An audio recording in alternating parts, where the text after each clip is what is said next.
प्रिय छात्रों, आप सभी का फिर से स्वागत है। सबसे पहले तो आप सभी को हैप्पी होली होली की हार्दिक शुभकामनाएं। तो चलिए बिल्कुल भी लेट नहीं करते हुए हम लोग शुरू करते हैं पहले सवाल से। हिंदी का पहला सवाल। तो पहला सवाल देखिएगा क्या है कि उज्ज्वल में प्रयुक्त संधि का नाम है। तो आप लोग फटाफट जवाब दीजिए, कमेंट बॉक्स में फटाफट इसका जवाब दीजिए कि उज्ज्वल में प्रयुक्त संधि का नाम है। तो देखिए इस सवाल का आपका जवाब क्या हो जाएगा कि उज्ज्वल में प्रयुक्त संधि का नाम क्या हो जाएगा आपका, ये व्यंजन संधि हो जाएगा। क्या हो जाएगा गाइज? व्यंजन संधि। यानी और क्वेश्चन नंबर ए का जवाब क्या हो जाएगा? व्यंजन संधि हो जाएगा।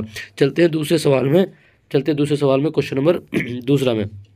क्वेश्चन नंबर दूसरा क्या है आपका? प्रश्न संख्या 2 में कि एक दंत का समास विग्रह। देखिए समास से रिलेटेड सवाल आना हर हाल में कन्फर्म है, आपके एग्जाम में आएगा ही और आप लोग को घबराना नहीं है। क्या है कि एक दंत का समास विग्रह है, तो इसका समास विग्रह क्या हो जाएगा?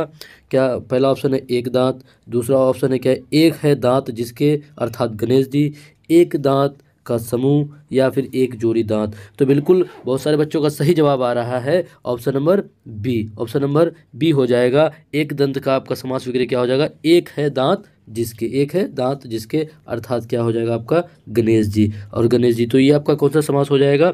एक है दांत जिसके मतलब एक दंत, ये आपका हो जाएगा द्विगु समास हो जाएगा। चलते हैं अगले सवाल में, क्वेश्चन नंबर 3 में चलते हैं। क्वेश्चन नंबर 3 देखिए आप लोग फटाफट, आप लोग भी जवाब देते चलिए। बहुत सारे बच्चे हालांकि जवाब देते हैं रेगुलर। देखिए क्वेश्चन नंबर 3 क्या है? आत्मविश्वास में समास है। आत्मविश्वास में कौन सा समास है? तो क्या अव अवयवी भाव समास है, या फिर द्वंद्व समास है, या फिर तत्पुरुष समास है, या फिर द्विगु समास है? तो प्रिय छात्रों, इस सवाल का आपका जवाब क्या हो जाएगा कि आत्मविश्वास में कौन सा समास हो जाता है? आत्मविश्वास में तत्पुरुष समास हो जाता है। आत्मविश्वास में तत्पुरुष समास हो जाता है। सारे छात्र आप लोग कॉपी कलम लेके बैठे ताकि जो भी इंपॉर्टेंट चीज़ हो उसको आप लोग साथ साथ में नोट करते हुए चले, आपके लिए बहुत फ़ायदा होगा। अभी भी जितना वक्त बचा है वो हमारे लिए बहुत काफ़ी है और बहुत कीमती वक्त है। चलते हैं अगला क्वेश्चन, क्वेश्चन नंबर 4। सुख दुख में कौन सा समास है? सुख दुख में आपका कौन सा समास है? क्या द्विगु समास है, क्या द्वंद्व समास है, या फिर अव्ययभाव समास है, या फिर कर्मधारय समास है? तो बिल्कुल सही, सुख दुख में आपका क्या हो जाएगा? आपका सुख दुख में आपका हो जाएगा द्वंद्व समास। क्या हो जाएगा? द्वंद्व समास हो जाएगा सुख दुख में। सुख दुख में क्या हो जाएगा गाइज? द्वंद्व समास हो जाएगा। यहाँ हो जाएगा 4 का बी। चलते हैं अगले सवाल में, क्वेश्चन नंबर 5। क्वेश्चन नंबर 5 देखिए फटाफट। क्वेश्चन नंबर 5 क्या बोल रहा है कि दौड़ कर जाओ और बाजार से कुछ ले आओ। इस वाक्य में कुछ है, दौड़ कर जाओ और बाजार से कुछ लेके आओ, कुछ। तो बोल रहा है कि इस जो वाक्य में कुछ क्या है? तो क्या कुछ निजवाचक सर्वनाम है, या फिर कुछ निश्चयवाचक सर्वनाम है, कुछ अनिश्चयवाचक सर्वनाम है, या फिर संबंधवाचक सर्वनाम है? तो देखिए यहाँ पे जो ये कुछ शब्द है ये आपका क्या हो जाएगा? अनिश्चयवाचक। क्या बोल रहा है कि बाजार जाओ और बाजार से कुछ ले आओ, मतलब कंफर्म नहीं है कि कितना ले आओ। तो यहाँ पे कुछ बोला है, यानी निश्चय नहीं है, निश्चय आपका नहीं है। तो क्या हो जाएगा गाइज? ये हो जाएगा आपका अनिश्चयवाचक सर्वनाम हो जाएगा। तो इस सवाल का जवाब क्या हो जाएगा आपका? क्वेश्चन नंबर 5 का सी हो जाएगा, अनिश्चयवाचक सर्वनाम। चलते अगले सवाल में, क्वेश्चन नंबर 6। देखिए इस तरह का आपका एक सवाल आना हर हाल में कंफर्म है। आपको एक इंग्लिश वर्ड दिया रहेगा, उसमें से आपको बोलेगा कि उसका सही अर्थ बताएं। तो यहाँ पे क्या है? यहाँ पे प्रोसिक्यूट है। क्या है पे? आज का वर्ड क्या है यहाँ पे? प्रोसिक्यूट है। बोला है कि इसके लिए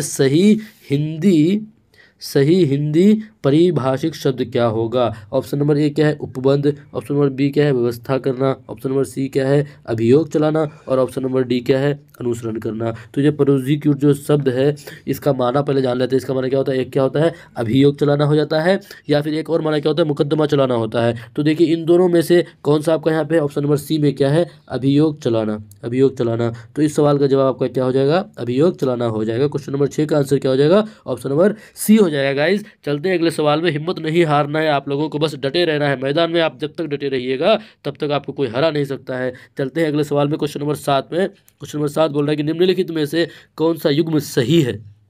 कौन सा युग्म सही है? यहाँ पे 4 ऑप्शन दिया है, चारों में से कोई एक सही होगा। तो पहला ऑप्शन क्या है? अध और आधार है। दूसरा आपका क्या है? उप और अपमान है। फिर आपका अन और अनुवाद है, और आग और आगमन है। तो इन चारों ऑप्शन में से आप ऑप्शन नंबर बी आपका क्या हो जाएगा? उप और अपमान। बहुत सारे बच्चों का सही आंसर भी आ रहा है। देखिए सवाल पढ़ते पढ़ते ही बहुत सारे बच्चे फटाफट जवाब देने लगते हैं। इसका मतलब है कि आप लोगों का जो तैयारी है बहुत बढ़िया तैयारी है। 7 का क्या हो जाएगा? ऑप्शन नंबर बी हो जाएगा। क्वेश्चन नंबर 7 का ऑप्शन बी हो जाएगा। चलते हैं अगले सवाल में, क्वेश्चन नंबर 8 में। बोल रहे हैं कि क्वेश्चन नंबर 8 कह रहा है कि भोजनालय किस संधि का उदाहरण है। भोजनालय किस संधि का उदाहरण है। तो भोजनालय को अगर आप तोड़िएगा, इसको संधि विच्छेद कीजिएगा तो ये आपका क्या हो जाता है, भोजन प्लस आलय। भोजन प्लस आलय, आलय जो हो जाएगा, आलय में आगे में क्या आता है, आ जाता है, और आ क्या हो जाएगा आपका, दीर्घ संधि हो जाएगा। तो 8 का क्वेश्चन नंबर 8 का आंसर क्या हो जाएगा गाइज, ए हो जाएगा। क्वेश्चन नंबर 8 का ए हो जाएगा कि भोजनालय में कौन सा संधि हो जाएगा, ये दीर्घ संधि हो जाएगा, दीर्घ संधि। चलते हैं अगले क्वेश्चन में, क्वेश्चन नंबर 9 में। घर बसाना मुहावरे का सही अर्थ होगा। घर बसाना, घर बसाना मुहावरे का सही अर्थ क्या होगा। तो घर बनाना होगा, या फिर घर तोड़ना होगा, या फिर अविवाहित रहना होगा, या फिर विवाहित रहना होगा। देखिए सवाल सुनते सुनते ही बहुत सारे बच्चों का जवाब आने लगा है।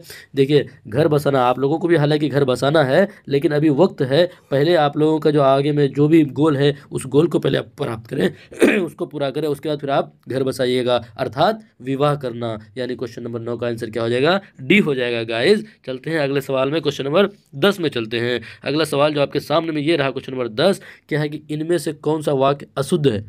अशुद्ध वाक्य, देखिए अशुद्ध वाक्य से एक क्वेश्चन हर हाल में आपका कंफर्म है।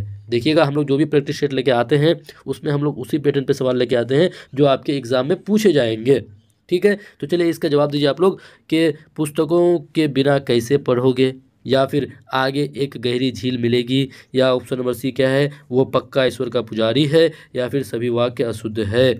तो इस सवाल का आपका जवाब क्या हो जाएगा, ऑप्शन नंबर सी हो जाएगा, क्योंकि क्या बोला था, अशुद्ध वाक्य ढूंढने बोला था, और यही वाक्य अशुद्ध हो जाएगा। अब आपके मन में सवाल आ रहा हो कि सर इसका शुद्ध वाक्य क्या हो जाएगा। तो इसका शुद्ध वाक्य क्या हो जाएगा, वो ईश्वर का पक्का पुजारी है।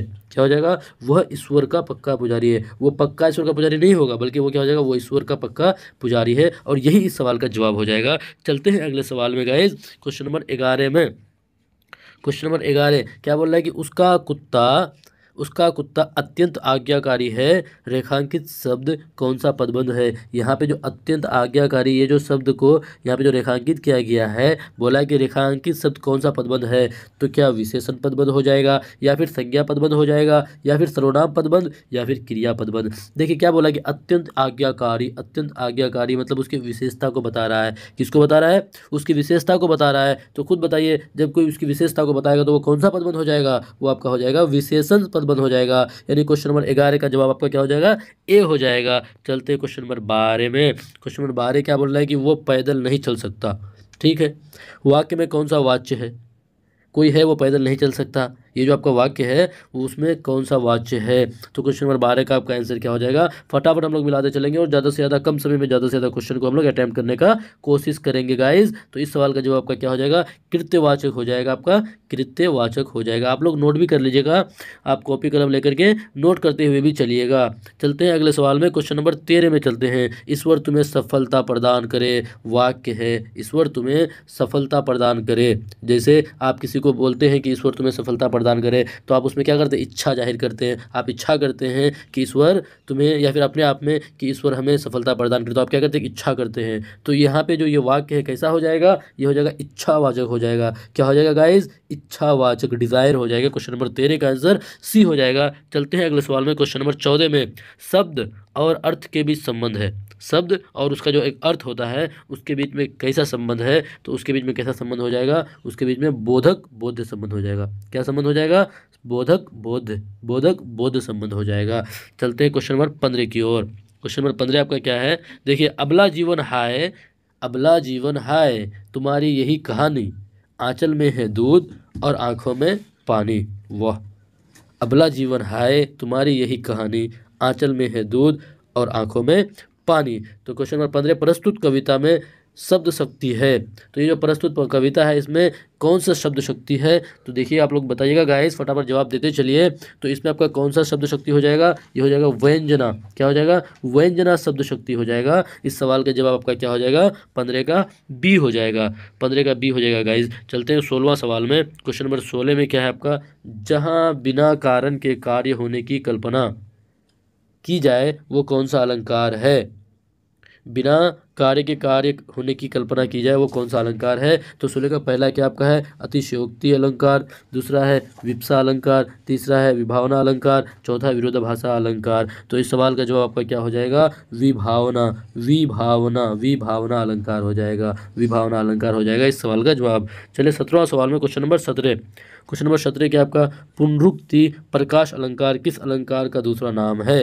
किस अलंकार का दूसरा नाम है? तो ये आपका हो जाएगा विप्सा अलंकार का। ये आपका विप्सा अलंकार का दूसरा नाम क्या है? पुनरुक्तीय प्रकाश अलंकार। पुनरुक्तीय प्रकाश अलंकार ये किसका दूसरा नाम है? आपका विप्सा अलंकार का ये दूसरा नाम है। चलते हैं 18वां सवाल में। क्वेश्चन नंबर 18 क्या कह रहा है? आपसे सवाल पूछ रहा है कि उपमान और उपमेय के अभेद को क्या कहते हैं? उपमान और उपमेय के अभेद को क्या कहते हैं? तो क्वेश्चन नंबर 18 का आपका जवाब क्या हो जाएगा? क्वेश्चन नंबर 18 बहुत सारे बच्चों का सही जवाब आ रहा है, हालांकि बहुत कोई गलत जवाब दे रहे हैं, बहुत कोई ए कर रहे हैं। ए बिल्कुल गलत है। देखिए यहाँ पे आप उपमान पढ़ करके डायरेक्ट यहाँ पे उपमा आंसर मत मार दीजिए, बिल्कुल गलत है। बहुत सारे बच्चों का यही सही जवाब आ रहा है, वो क्या है? 18 का बी हो जाएगा, रूपक अलंकार हो जाएगा। कौन सा जवाब हो जाएगा गाइज? रूपक अलंकार हो जाएगा। क्वेश्चन नंबर 18 का आंसर बी हो जाएगा। चलते हैं क्वेश्चन नंबर 19 की ओर। क्वेश्चन नंबर 19 में क्या है कि माया दीपक नर पंतग भरमी इवे पड़ंत में अलंकार है।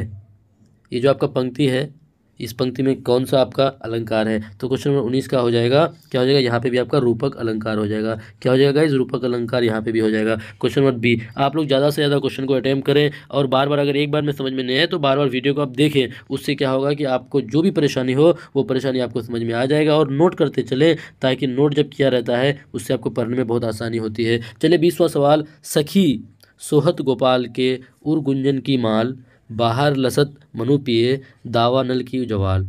इस पंक्ति में कौन सा अलंकार है? देखिए अलंकार से आपका बहुत सारा सवाल बन रहा है, इसलिए इसको आप बढ़िया से थोड़ा इसके बारे में गहन अध्ययन कर लीजिएगा अलंकार के बारे में। तो क्वेश्चन नंबर 20 का जो जवाब हो जाएगा, क्वेश्चन नंबर 20 का क्या हो जाएगा? उत्प्रेक्षा हो जाएगा। क्या हो जाएगा? उत्प्रेक्षा अलंकार हो जाएगा। उत्प्रेक्षा अलंकार हो जाएगा गाइज। चलते हैं क्वेश्चन नंबर 20 के बाद 21वां सवाल में। हम लोग आज फिर से 25 सवाल लेके आए हैं और मात्र 5 सवाल बचा है। आप लोग को घबराना नहीं है, फटाफट इस कम वक्त में आप लोग से जितना ज़्यादा क्वेश्चन अटेम्प्ट हो सके आप कोशिश कर रही है ज़्यादा से ज़्यादा क्वेश्चन हल करने का।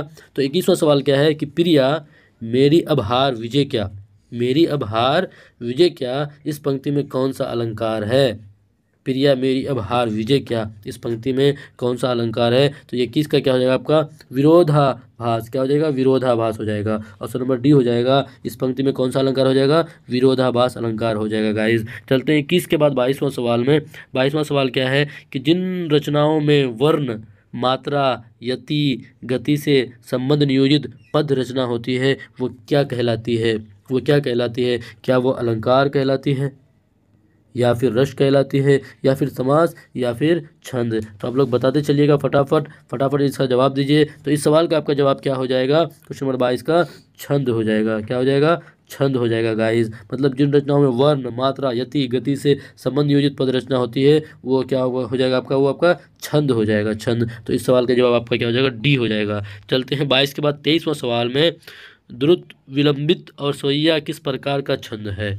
द्रुत विलंबित और सोइया किस प्रकार का छंद है? तो ये आपका किस प्रकार का छंद हो जाएगा? ये आपका हो जाएगा वर्णिक छंद हो जाएगा। क्या हो जाएगा? वर्णिक छंद हो जाएगा।